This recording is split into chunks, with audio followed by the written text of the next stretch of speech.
கர்த்தருடைய பரிசுத்த நாமத்துக்கு மகிமை உண்டாதாக. மீண்டும் இந்த வீடியோ மூலமா உங்களை சந்திப்பதில் மிக்க மகிழ்ச்சி அடைகிறேன். இன்னைக்கு நம்ம வவல்ஸை பற்றி நம்ம என்ன செய்ய போறோம் பார்க்க போறோம். உயிரெழுத்துக்களை பற்றி நம்ம என்ன செய்ய போறோம் பார்க்க போறோம். கர்த்தருடைய ஆசீர்வதிப்பாராக.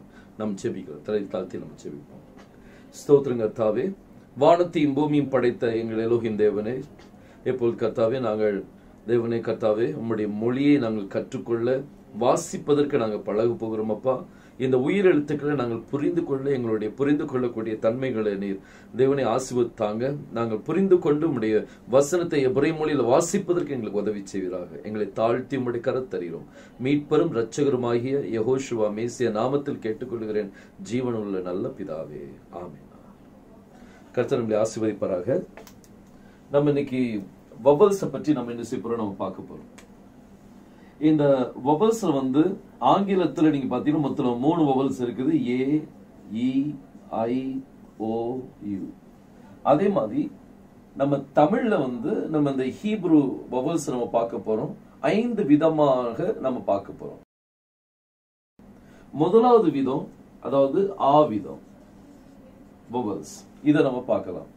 இன்னைக்கு நம்ம பார்க்க போறது நம்ம ஒரு மேலோட்டமான ஒரு காரியத்தை பார்க்க போறோம்.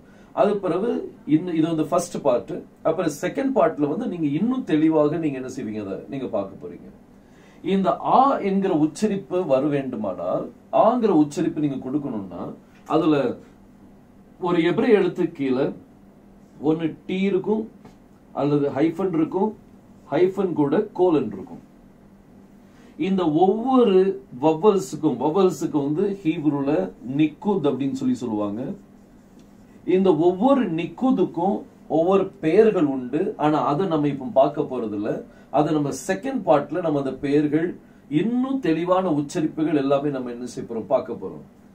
இந்த ஆ விதம், ஆ அப்படின்னு சொல்லும் போது இந்த உச்சரிப்பு வரணும் அப்படின்னா ஒரு எழுத்துக்கு கீழே இந்த 3 சைன்ல ஏதாவது ஒரு சைன் வந்துச்சுன்னா நீங்க எப்படி உச்சரிக்கணும்? ஆன்னு சொல்லி உச்சரிக்கணும்.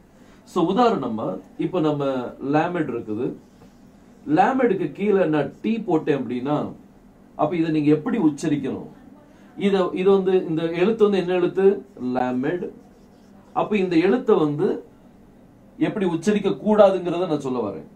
லாமெடா அப்படின்னு சொல்லி உச்சரிக்க கூடாது. அதாவது லாமாட் அப்படின்னு சொல்லி உச்சரிக்க கூடாது. இந்த லாமெட்ல முதல் எழுத்து என்னது? எல். இந்த எல் தான் இந்த எழுத்தினுடைய சவுண்ட். இந்த எழுத்தினுடைய சவுண்ட் என்னது? எல். சோ இந்த லாமெட் ஒரு எழுத்து நீங்க எடுத்தீங்கன்னா அந்த எழுத்தினுடைய முதல் அந்த வார்த்தையினுடைய எழுத்து, அந்த ஆல்பபெட்டினுடைய முதல் எழுத்து தான் என்னது? அதனுடைய சவுண்டா என்ன செய்யும் மாறும். இப்போ உதாரணமா நீங்க இப்போ பே எடுக்கிறீங்க. பே. இப்போ பேல இதனுடைய முதல் எழுத்து பி தான் என்னது? இதனுடைய சவுண்ட். பி தான் இதனுடைய சவுண்ட். இதே மாதிரி ரேஷ் எடுக்கிறீங்க. ரேஷ்ல ஆர் தான் இதனுடைய சவுண்ட். ஆர் தான் என்னது? இதனுடைய சவுண்ட். இது மாதிரி ஒரு எழுத்துல ஒரு ஆல்பபெட்ல முதல் எழுத்து தான் அதனுடைய சவுண்ட். ஆனா ஒரு காரியம் ஞாபகம் வச்சுருங்க, இதுல ஆலஃப்க்கும் ஆயினுக்கும் என்ன கிடையாது? சவுண்ட் கிடையாது. ரெண்டுமே என்னது? சைலண்ட். இப்ப இதுல இந்த பேலையும் பேக்கு கீழே நான் டி போட்டேன் அப்படின்னா இது எப்படி உச்சரிப்பீங்க? பி பிளஸ் ஆ, பா. ரேஷு கீழே நான் டி போட்டேன் அப்படின்னா எப்படி உச்சரிப்பீங்க? ஆர் பிளஸ் ஆ, ரா. இப்ப இந்த டி, இந்த ஹைஃபன், இந்த ஹைஃபன் கோலை, இந்த 3யும் கொஞ்சம் வித்தியாசங்கள் இருக்குது. இது ஒரு மாத்திரை, இது 2 மாத்திரை, இது அரை மாத்திரை. தமிழ்ல நம்ம சொன்னா இப்படிதான் சொல்லுவாங்க. ஒரு மாத்திரை, 2 மாத்திரை, அரை மாத்திரை. ஆ, ஆ, ஆ. இந்த 3யும் உங்களுக்கு நான் பிரிச்சு விடுறேன். ஆனா இதனுடைய டீடைல் நம்ம என்ன செய்வோம்? செகண்ட் பார்ட்ல நம்ம என்ன செய்ய போறோம்? நம்ம பார்க்க போறோம். சோ இது ஆவிதம். இந்த ஆவிதத்துல ஒரு எழுத்து கீழே டி போட்டாலும் சரி, டேஷ் போட்டாலும் சரி, டேஷ் கூட கோலன் இருந்தாலும் சரி, என்ன உச்சரிப்பு கொடுக்க போறீங்க? ஆ. ஓகே, இது காமன் நீங்க மனசுல வச்சிடுங்க. அப்புறம் நம்ம செகண்ட் பார்ட் வரும்போது இது இன்னும் தெளிவாக நம்ம என்ன செய்ய போறோம்? நம்ம பார்க்க போறோம். சோ இதுதான் முதல் விதம். இப்ப அடுத்தது 2வது விதத்தை நம்ம என்ன செய்வோம்? நம்ம பார்ப்போம். இப்போ 2வது விதத்தை நம்ம பார்க்கலாம். ஏ. இந்த ஏங்கிற உச்சரிப்பு வரணுங்கிறதுக்காக ஒரு ஆல்பபெட்டிக் கீழே 3 புள்ளி வரலாம், அல்லது 2 புள்ளி வரலாம், அல்லது 3 புள்ளி கூட இன்னும் 2 புள்ளி சேர்ந்து வரலாம். இந்த மாதிரி 3 இப்ப ஒரு புள்ளிக்கு மேல வந்தாலே நீங்க அதை எப்படி உச்சரிங்க, ஏன்னு சொல்லி என்ன செய்யணும், உச்சரிக்கணும். இதுலயும் இது ஒரு மாத்திரை, இது 2 மாத்திரை, இது அரை மாத்திரை, எப்படி வரும். சோ ஒரு லாமெடுக்கு கீழே நீங்க இப்போ இந்த 3 புள்ளியை நீங்க போட்டீங்க அப்படின்னா அப்ப இது எப்படி உச்சரிக்கணும், லாமெட்ல முதல் எழுத்து என்னது, எல். அப்ப எல் பிளஸ் ஏ, அப்ப எப்படி வரும், லே, லே அப்படின்னு சொல்லி வரும். ஓகே, இது ஒரு மாத்திரையா இருக்கிறதுனால இது லே. சோ ஒரு லாமெட் கீழே 3 புள்ளி வந்தாலே அதை நீங்க எப்படி உச்சரிக்கணும், ஏன்னு சொல்லி உச்சரிங்க. அதுமே பே இருக்குது, பேக்கு கீழே நீங்க 2 புள்ளி போட்டீங்கன்னா பேனுடைய முதல் எழுத்து பி, பி பிளஸ் ஏ, பே, பே தான் வரும். ஓகே, சோ இந்த மாதிரி ஒரு எழுத்துக்கு கீழே நீங்க நிறைய புள்ளிகள் வந்தாலே அது என்ன சவுண்ட் கொடுக்கணும், ஏ சவுண்ட். சோ முதலாவது விதத்துல நம்ம பார்த்தோம், ஆ சவுண்ட் வர்றதுக்காக ஒரு எழுத்து கீழே டி வரலாம், ஹைஃபன் வரலாம், ஹைஃபனோட கோலன் வந்துச்சுன்னா அது ஆன்னு சொல்லி உச்சரிங்க. அநேக புள்ளிகள் வந்துச்சுன்னா அது எப்படி உச்சரிக்கணும், ஏன்னு சொல்லி என்ன செய்யணும், உச்சரிக்கணும். சோ இது இரண்டாவது விதம். இப்ப அடுத்தது மூணாவது விதத்தை நம்ம என்ன செய்யலாம், மூணாவது விதம் ஈ, ஈ விதம். இந்த ஈங்கிற உச்சரிப்பு வரணும் அப்படின்னா ஒரு ஆல்பபெட்டுக்கு கீழே, ஒரு எழுத்துக்கு கீழே ஒரே ஒரு புள்ளி வச்சீங்கன்னா என்ன சவுண்ட் கிடைக்கும், ஈ சவுண்ட். ஆல்பபெட்டுக்கு கீழே ஒரு புள்ளி வைக்கலாம், இல்ல அல்ல அப்படின்னா ஆல்பபெட் பக்கத்துல, ஆல்பபெட்டுக்கு கீழே ஒரு புள்ளி இந்த சைடுல யோது போட்டீங்கன்னாலும் என்னதுதான், ஈ தான். ரெண்டும் ஈ சவுண்ட் தான் வரும். இது குரில், இது நெடில். இது ஈ, இது ஈ. ஓகே, இப்போ லாமெட் இருக்குது. ஓகே, அடிக்கடி லாமெட் எடுக்க வேண்டாம், நம்ம வேற எடுப்போம். ஜாயின் இருக்குது, ஜாயினு கீழே நான் ஒரு புள்ளி போட்டேன்னா ஜாயினுடைய முதல் எழுத்து என்னது, ஜெட். அப்போ ஜெட் கூட ஈ சேர்த்தீங்கன்னா என்னது, ஜி, ஜி.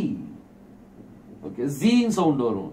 அதே மாதிரி இந்த ஜாயினு கீழே ஒரு புள்ளி வச்சு இந்த பக்கத்துல இந்த யோத் போட்டீங்கன்னா என்னது, ஜி. ஓகே, சோ இந்த மாதிரி ஒரு ஆல்பபெட்டுக்கு கீழே ஒரே ஒரு புள்ளி போட்டீங்கன்னா அதை எப்படி உச்சரிக்கணும், ஈன்னு சொல்லி உச்சரிங்க. இதுதான் ஈ விதம் அப்படிங்கிறதுக்கு நான் சொல்றேன். சோ இது மூணாவது விதமான ஒரு காரியம். முதல் விதத்துல என்ன பார்த்தோம், டி, ஹைஃபன், ஹைஃபன் கூட கோலன் வந்துச்சுன்னா எப்படி உச்சரிக்கணும், ஆ. அப்புறம் இரண்டாவது விதத்துல ஏ, அநேக புள்ளிகள், நிறைய புள்ளிகள் வந்தாலே அதை எப்படி உச்சரிக்கணும், ஏன்னு சொல்லி என்ன செய்யுங்க, உச்சரிங்க. அடுத்தது மூணாவது விதத்துல ஒரே ஒரு புள்ளி, ஒரு ஆல்பபெட்டிக்கல ஒரு புள்ளி வந்துச்சுன்னா, அல்லது புள்ளி சைடுல இப்படி யோது வந்துச்சு அப்படின்னா அப்ப அதை எப்படி உச்சரிப்பீங்க, ஈ. ஓகே, ஈ. இதுதான் மூணாவது விதம். அடுத்தது நாலாவது விதத்தை நம்ம என்ன செய்வோம், நம்ம பார்க்கலாம். அடுத்தது நாலாவது விதம். நாலாவது விதம் ஓ, ஓ. இந்த ஓ உச்சரிப்புக்கு ஒரு ஆல்பபெட்டுக்கு மேல, ஆல்பபெட்டுக்கு மேல, இது வரைக்கும் நம்ம கீழே பார்த்துட்டு இருந்தோம், இந்த 3 விதத்துல நம்ம கீழே வச்சுட்டு இருந்தோம். ஆனா இப்ப ஆல்பபெட்டுக்கு மேல, ஆல்பபெட்டுக்கு மேல இங்க நம்ம ஒரு புள்ளி வச்சோம் அப்படின்னா இது எப்படி உச்சரிப்பாங்க, ஓன்னு சொல்லி உச்சரிப்பாங்க. ஓகே, ஓ. அல்லது ஆல்பபெட் ஆல்பபெட் எழுதி அது பக்கத்துல ஒரு வாவ் போட்டு மேல ஒரு புள்ளி வச்சாலும் இது எப்படிதான் உச்சரிக்கணும், ஓ. ஓகே, உதாரணமா இப்ப நூன் இருக்குது, நூனுக்கு மேல நான் ஒரு புள்ளி வச்சேன் அப்படின்னா இது நூன். நூன்ல முதல் எழுத்து என்னது, என். சோ என் பிளஸ் ஓ என்னது, நோ. சோ நூனுக்கு மேல நான் புள்ளி வச்சேன்னா மேல புள்ளி வச்சா என்னது, ஓ சவுண்ட். நூனுக்கு மேல புள்ளி வச்சா ஓ சவுண்ட்.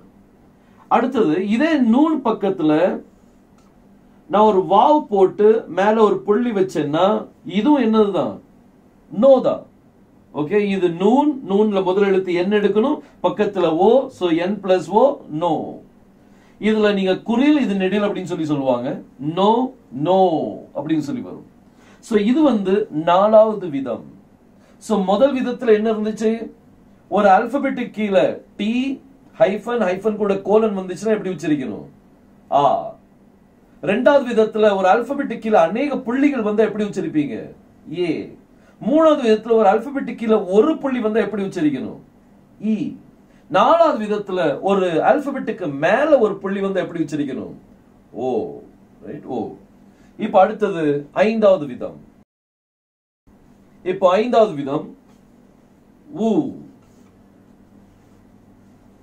இந்த ஊ உச்சரிப்பு வரணும் அப்படின்னா ஒரு ஆல்பபெட்டுக்கு கீழே